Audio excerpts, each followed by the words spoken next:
नमस्कार दोस्तों, जय हिंद। आप सभी का स्वागत है। आज मैं आपके समक्ष वसंत भाग 3 से दीवानों की हस्ती कविता लेकर आया हूँ। हम दीवानों की क्या हस्ती है, आज यहाँ कल वहाँ चले, मस्ती का आलम साथ चला, हम धूल उड़ाते जहाँ चले। यहाँ पर दीवानों का अर्थ होता है अपनी मस्ती में रहने वाला।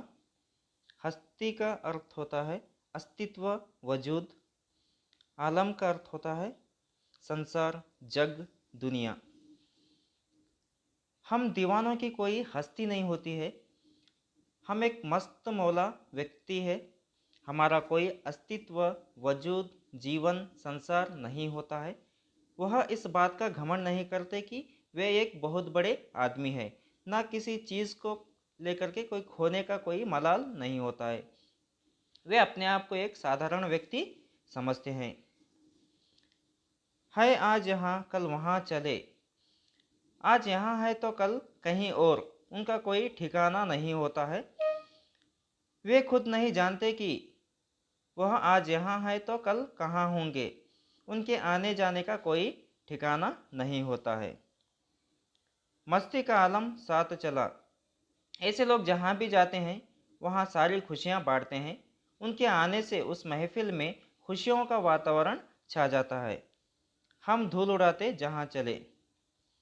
धूल उड़ाना यहाँ पे इसका अर्थ होता है कि जीवन में जितने भी दुख होते हैं, परेशानियाँ होते हैं, कष्ट होता है, संकट आते हैं, तो उसे भुलाकर आगे चलना चाहिए। जीवन में जितने भी परेशानी आती है तो उसे ठोकर मारकर आगे बढ़ते जाना चाहिए। जैसे कवि के इस मस्ती और खुशी के आगे गम टिक नहीं पाता, वह धूल की तरह उड़ जाता है। उसी प्रकार से रास्ते में जितने भी संकट आते हैं, पत्थर आते हैं, या कोई दुख होती है, कोई तकलीफ होती है, तो हम उसे ठोकर मारकर या भुलाकर आगे बढ़ते जाना चाहिए। आए बनकर उल्लास अभी, आंसू बनकर बह चले भी, सब कहते ही रह गए अरे, तुम कैसे आए कहाँ चले। उल्लास का अर्थ होता है खुशी, उमंग, हर्ष। कवि जहाँ भी जाते हैं वहाँ का वातावरण खुशियों से भर देते हैं, सभी के मन में बस जाते हैं। जब हम बहुत प्रसन्न होते हैं, बहुत खुश होते हैं, तब समय इतना जल्दी बीत जाता है, हमें समय का अंदाज़ा ही नहीं लगता। जब कवि उस महफिल से लौट कर जाते हैं, लोगों के आंखों में आंसू निकलने लगते हैं। उन्हें ऐसा लगता है जैसे अरे, अभी अभी तो आए थे, इतना जल्दी क्यों जा रहे हैं।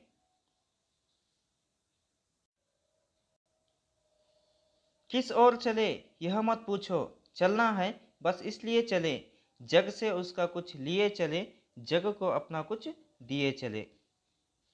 जग का अर्थ होता है जगत, दुनिया, संसार। हम कहाँ जा रहे हैं यह मत पूछो, जिंदगी में आगे बढ़ना है इसलिए आगे बढ़ते जा रहे हैं। मैंने इस जग से कुछ ना कुछ ज्ञान प्राप्त किया है, अब उस ज्ञान को लोगों में बांटना चाहता हूँ, इसलिए मुझे निरंतर चलते जाना ही होगा। दो बात कही, दो बात सुनी, कुछ हंसे और फिर कुछ रोए, छक कर सुख दुख के घूंटों को हम एक भाव से पिए चले। यहाँ पर छक कर इसका अर्थ होता है जी भर कर या खुल कर, और एक भाव से इसका अर्थ होता है जिनमें परस्पर समान गुण होते हैं, उन्हें कहा जाता है। कवि जहाँ भी जब पहुँचते हैं वहाँ के लोगों के साथ खुशी खुशी से मीठी मीठी बातें करते हैं और उनसे मिलते हैं, उनके साथ बातचीत करते हैं, अपना सुख दुख उनके साथ बांटते हैं, अपने मन की बात भी उनसे कहते हैं।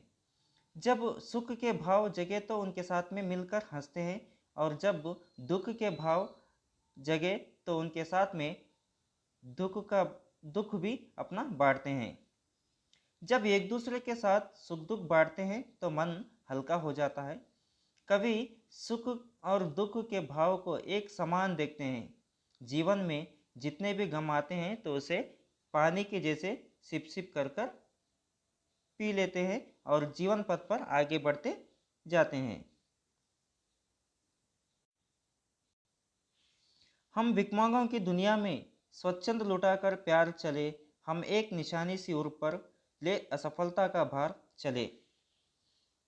यहाँ पर भिखमंगों का शब्द का अर्थ होता है कि इस दुनिया में लोग भिखारियों की तरह कुछ ना कुछ मांगते रहते हैं। स्वच्छंद का अर्थ होता है स्वाधीन, आज़ाद, बिना किसी भय के।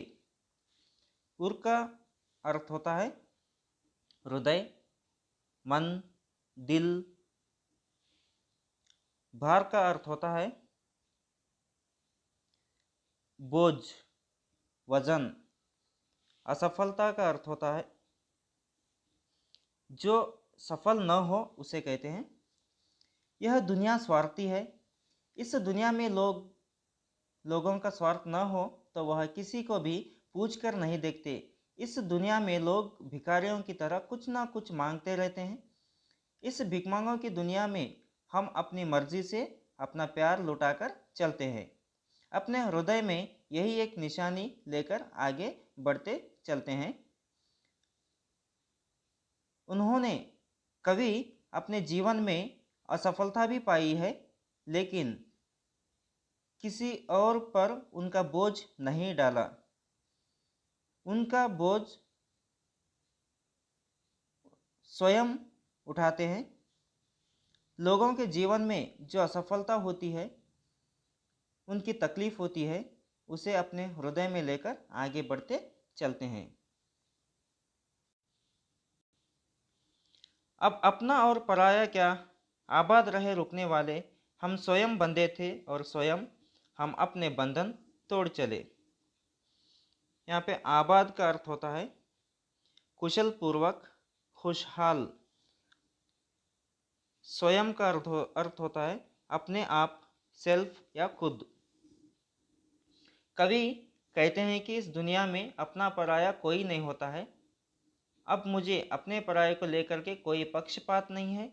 सभी को एक भावना से मैं देखता हूँ। वे लोग जो अभी भी अपना पराये भावों को लेकर के रुक गए हैं, वह लोग आबाद रहें, कुशल पूर्वक रहें, इस तरह से मंगल की शुभकामनाएं दे रहे हैं। अब मैं उस सांसारिक जीवन को त्याग कर जीवन पथ पर आगे बढ़ना चाहता हूँ। कवि अपने चुने हुए मार्ग पर आगे बढ़ते जा रहे हैं। ये कविता यहाँ पर समाप्त होती है। आप सभी को धन्यवाद।